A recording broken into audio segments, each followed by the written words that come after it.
From our earliest years, we Americans have been brought up to value justice. Play fair, we say to our children, and that's part of our earliest training in life. That's why when we hear today's gospel, the parable of the laborers in the field, we immediately think, this is just not right. These guys who worked all day have a good argument. They should have been paid more. But the parable really is not about who should get paid what. The parable is about God. He is the good employer, the divine employer. The parable is not about the workers. It's about God who offers His grace to all people at various times in their lives. I want to tell you the story of John Newton. It certainly illustrates this. John Newton was born in London in 1725. His father was the captain of a merchant ship that sailed the Mediterranean. When John was just 11 years old, he went to sea with his father. After 6 voyages, his father retired. Now, John had attained the rank of a junior officer, but he decided to seek another life. However, the British Navy had different ideas. He was impressed, forced into service on a warship, the HMS Harwich. John hated it. He particularly hated the demeaning way that he and everybody on board was treated. So he deserted. But he was quickly captured. And for that, he was flogged, demoted, and treated even worse. His only way off that brutal ship ended up being traded to one of the worst possible ships ever. John requested to be exchanged to a ship that was a slave trader, working off the waters of Sierra Leone in Africa. He was brutally abused there also. But John's luck changed when he was rescued by the captain of another slave ship who had known John's father. Now, John had merchant in his blood, and he saw the money that was to be made off of slaves. He didn't care about their suffering. They were profit, and only profit. He helped that slaver make even more money.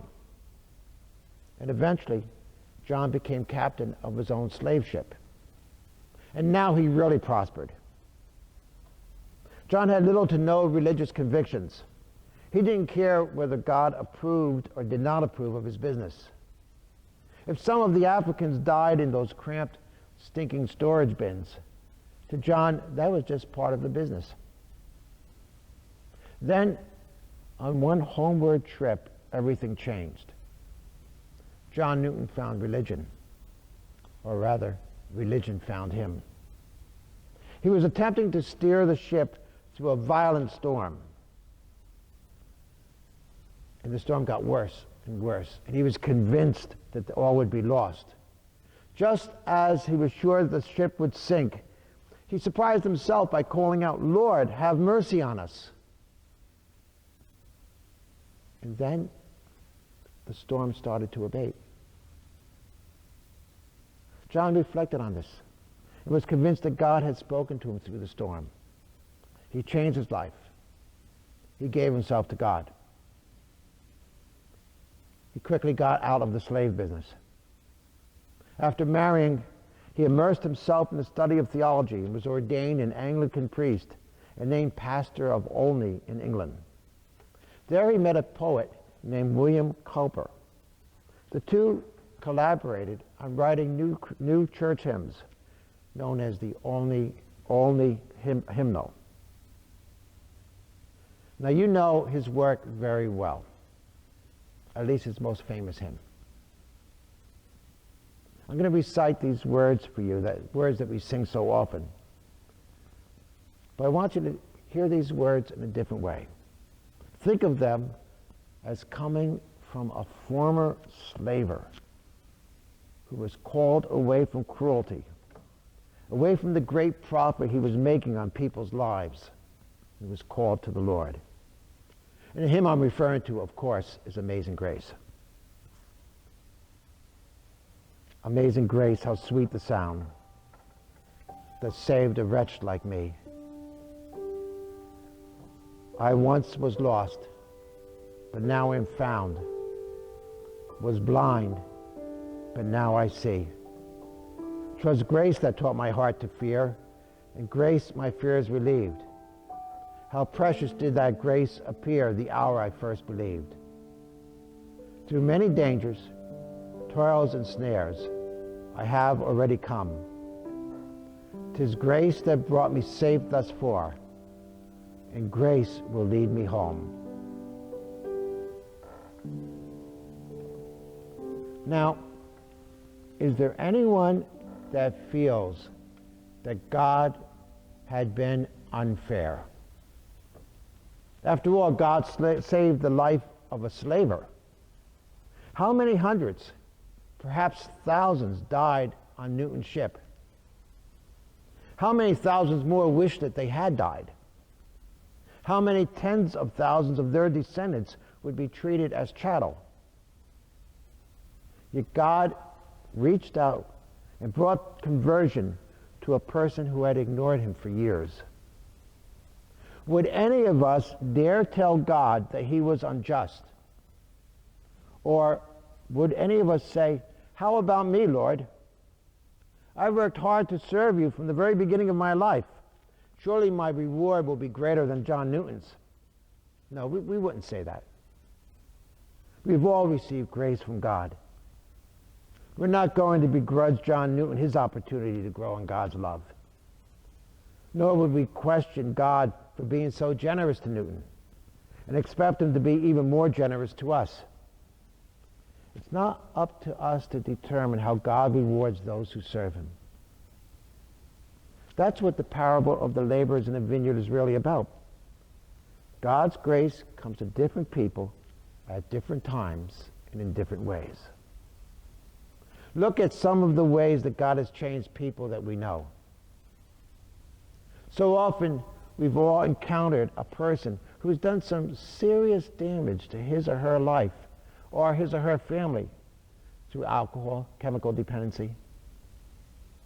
Then we marvel how God's grace not only led that person to recovery, but made him or her a source of strength for others looking to recover.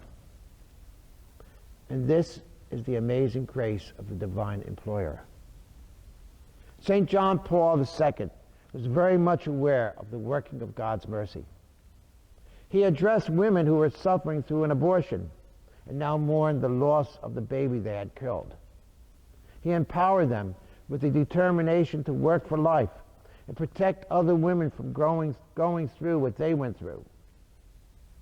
This is the amazing grace of the divine employer.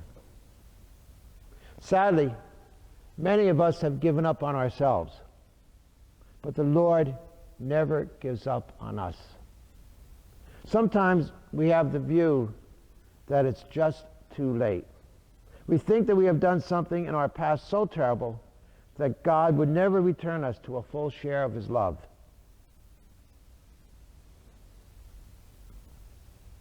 If this type of thought has come into the mind of anyone listening to this, let me tell you with the authority of the gospel, you are wrong.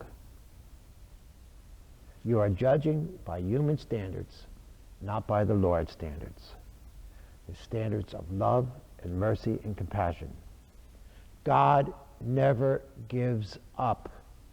He never gives up on us. We don't have the right to give up on ourselves. We can always start new, whether we've just been lukewarm or whether we've been at war with God. Not only does God refuse to hold us to our past, he forgives us through confession and transforms us to become vehicles of conversion for others. The divine employer does not want us wasting any more time. Even if we're well advanced in age and the day is drawing to a close, He still has work for us to do. He wants us to work for him, no matter what our pasts have been. What mercy. What grace. Amazing. God bless you now.